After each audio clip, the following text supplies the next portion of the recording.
Hi, everybody. Good evening. Since I was asked to give this devotion a month ago, I have been reading several times. I would have passed that quiz because you say how many times you all read the Bible. I think I read it many times. I was drawn to two verses which I would like to read for us. One is verse 4, Ephesians 5, and I'm reading from the ESV version. Let there be no filthiness, no foolish talk, nor crude joking, which are out of place, but instead let there be thanksgiving.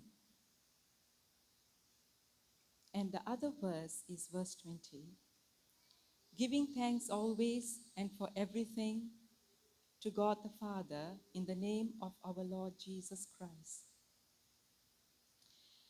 So there are so many good things in Ephesians, and Ephesians 5 in particular, that I can share or would like to share.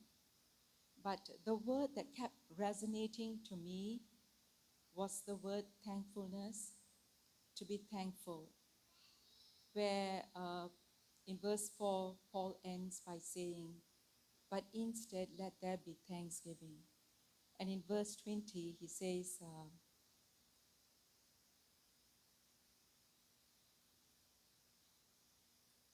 giving thanks always and for everything. So there are things about Ephesians 5 where we read that it's about imitating God, living a life of love and light, avoiding sin, understanding the dynamics of marriage, and mutual submission, love, and respect, drawing parallels to Christ's relationship with the church. But I was actually more drawn to the word thanksgiving. Because of late, I myself have been, for some time, I have been trying to cultivate that practice of giving God thanks. Just not for big things. Big things doesn't happen all the time in our lives. But there's always something every day that we can be thankful.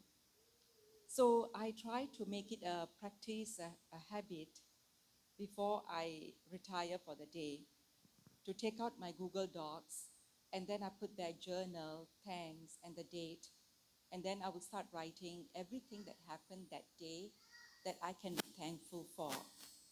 And what it has done for me is, it has, as I do this,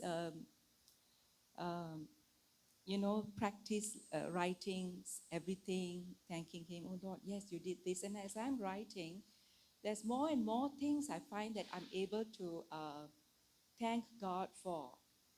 So the list goes on and on. And what it does for me is, it it it it helps me not to be so finding fault, fault finding, or picking, or getting easily angry, because I'm in the thanking mode. I'm always thanking Him. So Paul himself is a very fine example.